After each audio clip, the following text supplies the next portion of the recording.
Welcome to EuroTech, your weekly update on what matters in the European tech world. I'm your co-host, Mark Candlish. I'm Brian Welchley. And I am Lily Larini. This week, we're spotlighting fresh moves in fintech, energy, space, and more. From billion-euro funding rounds to ambitious expansion plans and groundbreaking new technologies, we've got a packed episode for you. And later in the episode, we'll take a closer look at Europe's position in the global AI chip race, who the major players are, where Europe fits in the value chain, and how the continent could leapfrog into a leadership role by 2035. Let's dive in.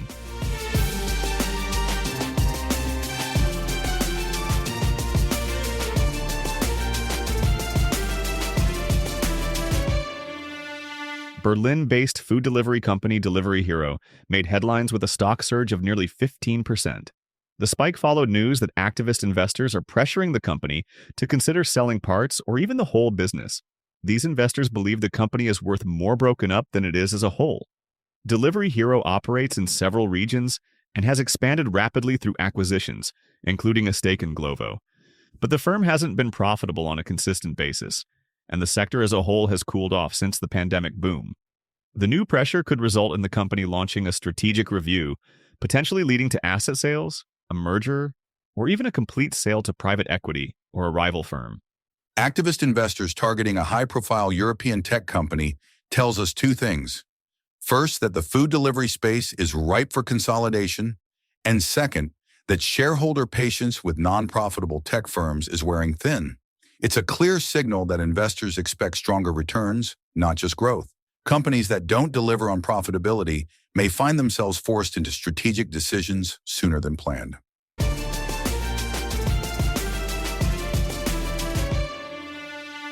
Venture firm Atomico just released its 2025 State of European Tech Report. The verdict? Europe is at a crossroads. It has talent, it has ambition, but what it needs now is follow-through in the form of funding and supportive policy. The report highlights that 31% of all venture funding in Europe this year went to AI or machine learning startups. That includes Mistral AI, a French startup that raised $2 billion in a single round, and Nascale, a data center company, which brought in $1.1 billion. Sweden's Lovable, an AI-assisted coding startup, achieved unicorn status just 6 months after launch, with annual revenues already crossing $200 million. Despite all this momentum, Europe is still waiting for its first trillion-euro tech company. Atomico stresses that the ambition is there, but the continent lacks the capital and policy coordination needed to reach that next level. The report calls for massive, sustained investment in AI, climate tech, and defense technology to help shape Europe's future and strengthen digital sovereignty. Atomico is essentially saying, if Europe wants to lead in the next decade of tech, it has to commit. That means more investment in deep tech, better cross-border regulation, and support systems that help startups scale faster. Without that, talent and innovation might continue to migrate to the US or Asia. The report even challenges Europe to power its first trillion-euro company in the near future. That level of ambition needs matching policy and capital support.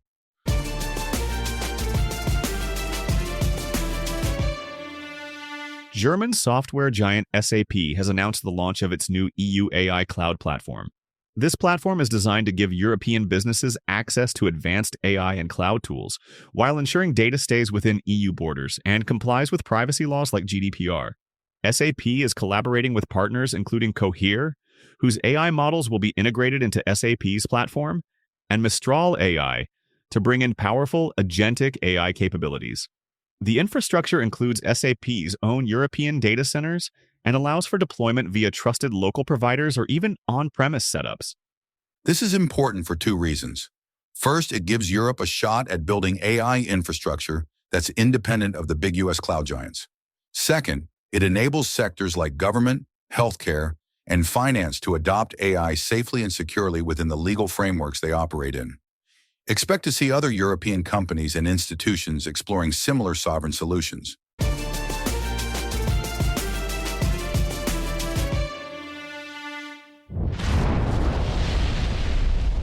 The European Space Agency has secured 22.1 billion euros for its next 3 years, a 30% increase from its previous funding period and nearly its full request. This came out of the ESA Ministerial Council meeting in Bremen, where ministers from across Europe agreed to boost funding in space transportation, scientific missions, Earth observation, and space-based defense. Projects will include new launch vehicles under the European Launcher Challenge, potential future deep space missions, like to Saturn's Moon Enceladus, and a bigger role in secure communications and satellite-based surveillance. Germany leads the contributions with over 5 billion euros. Here's the takeaway. Europe is serious about space again. This budget not only supports civil space projects, but also gives ESA a role in Europe's security strategy. With space assets playing an increasing role in defense, navigation, and climate monitoring, ESA is becoming a vital player in Europe's geopolitical future. By the way, if you didn't yet, check out our episode on the European space sector.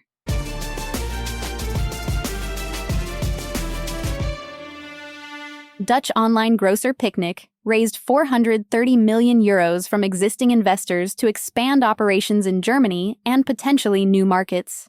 The company operates a fleet of small electric vans and centralized fulfillment centers, allowing for efficient scheduled deliveries. Picnic now serves over 2 million customers across 200 cities and towns in Europe, with Germany being its fastest-growing and most profitable market. The funds will help scale logistics, add new fulfillment centers, and expand its route-based delivery model to more regions. Grocery delivery has seen booms and busts, but Picnic's focus on full basket deliveries, efficiency, and electric vehicles gives it staying power. This funding shows investors still believe in tech-enabled retail when the fundamentals are right.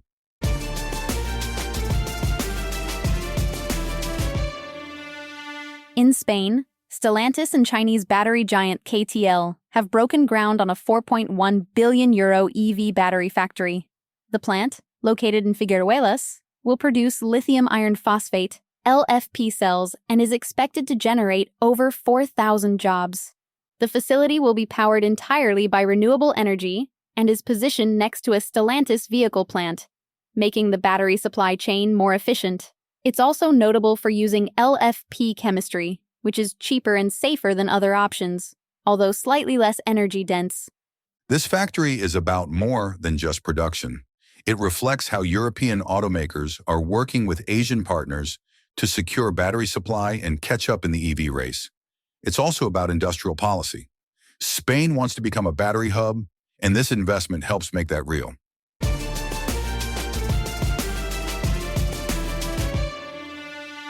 Skeleton Technologies has opened a 220 million euro manufacturing plant near Leipzig, Germany.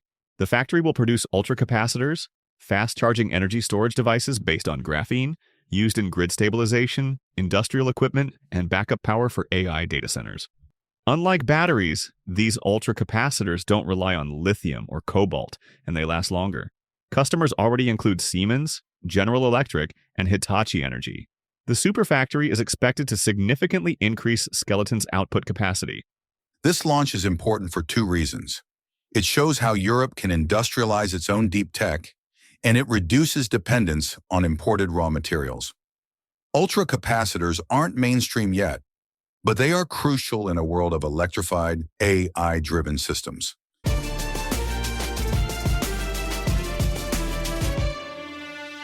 In fintech, Revolut just reached a new milestone. A secondary share sale has pushed its valuation to $75 billion, up from $45 billion last year. That makes Revolut one of the most valuable startups in Europe, surpassing some traditional banks in market cap. Big-name investors like Coatue, Greenoaks, Dragoneer, Fidelity, and Nvidia's venture arm participated. This wasn't a funding round, but a sale of shares from existing investors. The strong demand reflects high confidence in Revolut's model and future. The company's offerings now include stock and crypto trading, insurance, and global money transfers. It plans to reach 100 million users across 100 countries, launching soon in India and Mexico. Its CEO says Revolut is aiming for 30 new markets by 2030. This is significant not just for Revolut, but for European fintech. A $75 billion valuation shows that European startups can play in the global big leagues. It also sets the stage for a possible IPO, which could inspire a wave of public listings across the continent. For investors, it signals that late-stage tech companies in Europe are still delivering growth and scale.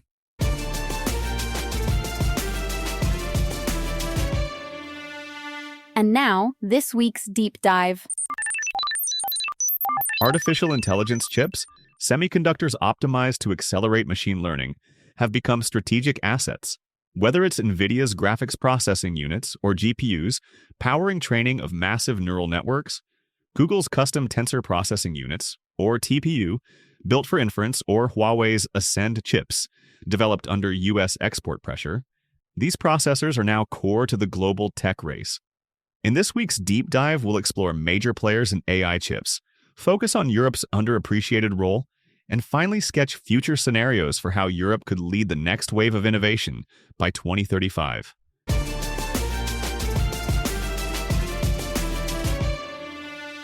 Let's begin with the three emblematic players: Nvidia, Google, and Huawei.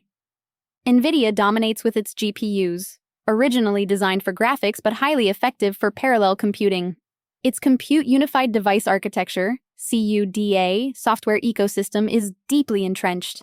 In 2025, Nvidia holds 80 to 90% of the AI accelerator market. Its chips, like the H100, are widely used in data centers, but they're costly, up to $40,000, and consume lots of power. Still, Nvidia's mix of performance and ecosystem support make it the default choice for many. The focus is on total cost of operation, as Jensen Huang explained in an interview. Google's TPUs take a different approach. Built in-house for efficiency, they power Google's services like Search and Translate. TPUs are highly optimized for AI workloads and use less energy than GPUs. However, they're mostly limited to Google Cloud, making them less flexible and more closed off than Nvidia's chips. Huawei, blocked from buying top US chips, doubled down on its Ascend series. The Ascend 910C chip features massive high-bandwidth memory. And while it trails Nvidia's top GPUs in raw performance, it's a major step toward Chinese self-reliance. Its custom software ecosystem, Mindspore, is still developing, and Huawei's market is mostly domestic due to export restrictions. AMD Advanced Micro Devices is Nvidia's main competitor in GPUs. Its MI300X chips emphasize memory capacity and cost efficiency. Intel is returning to the game with Gaudi chips from its Habana Labs acquisition, advertising lower training costs. Startups like Graphcore, Cerebras, and Axelera have pushed novel designs, wafer-scale chips, analog compute, and edge inference devices. But commercial success remains tough due to Nvidia's dominance.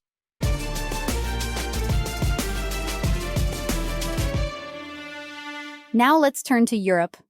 While it doesn't lead in high-volume chip manufacturing or cloud-scale AI, Europe plays crucial roles across the value chain. Its crown jewel is ASML, based in the Netherlands, the world's only supplier of extreme ultraviolet, or EUV, lithography machines. These are essential to produce advanced semiconductors, including those used in AI. Europe also hosts key equipment suppliers like Carl Zeiss for optics and Soitec for engineered wafers, giving it leverage in the global supply chain. European chipmakers like Infineon, ST Microelectronics, and NXP specialize in automotive, industrial, and secure chips. These firms are embedding AI capabilities into edge devices, cars, sensors, and robots, using chips produced on mature, reliable process nodes. ARM, originally from the UK, is another pillar. Its designs power nearly all mobile and edge AI chips. While now publicly traded, ARM represents Europe's enduring role in processor architecture.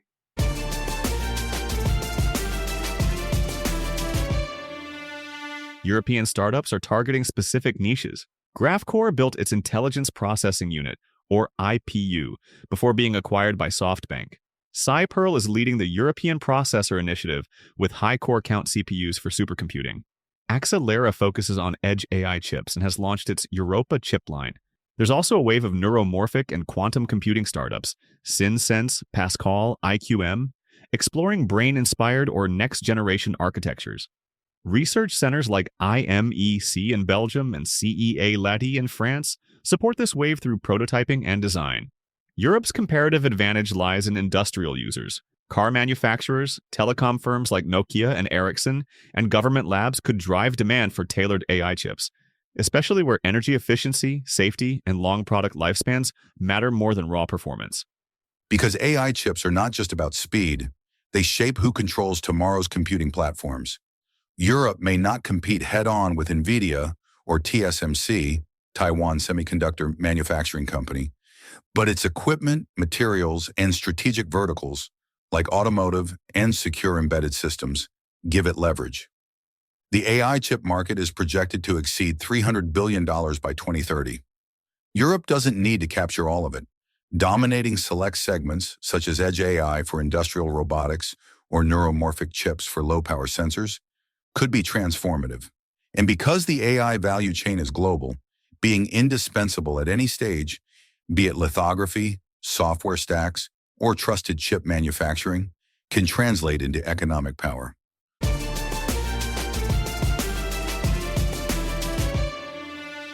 Looking ahead to 2035, 5 scenarios could see Europe leap ahead. 1. New paradigms. If neuromorphic or photonic chips become mainstream, European researchers and startups could lead. 2. Edge specialization. Europe might dominate low-power, high-safety AI chips for cars, factories, and drones. 3. Integration leadership. Europe could lead in advanced packaging, stacking chiplets from multiple vendors into world-class modules. 4. Sovereign technology. Defense, infrastructure, and supercomputers might demand local chips, giving European firms guaranteed markets. 5. Sustainability and trust. Europe may lead in green or privacy-compliant chips, aligning with regulation-heavy sectors like healthcare or finance. From a business and policy perspective, the key takeaway is this. Europe's success doesn't require replicating Silicon Valley or Shenzhen. Instead, it can play to its strengths: precision engineering, regulatory foresight, and collaborative R&D. The European Union's CHIPS Act, while smaller than US or Chinese efforts, has galvanized funding and focus. What's needed now is scale, execution, and coordination across countries. Early signs are promising: fabs under construction, research alliances forming, and startups attracting investment. For investors, tracking companies like ASML, Infineon, and Accelera, and monitoring emerging standards in edge AI and trusted computing will be critical. The global AI chip race isn't zero-sum, but Europe, once seen as trailing in semiconductors, is positioning itself as a high-value player in this new era. It may not make the most chips, but it might build the ones that matter most in strategic sectors. And this was our take on European role on the heating cheap competition.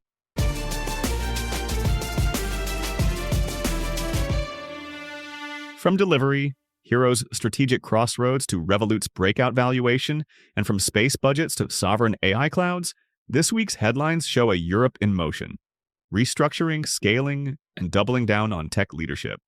These aren't isolated stories, they're signals of a deeper shift.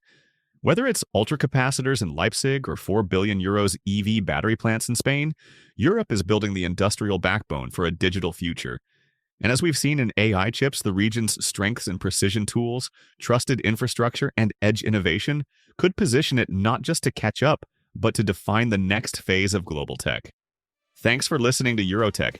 This podcast was produced by Asif Rajani and brought to you by EuroTech.vc, empowering Europe to lead the global tech race.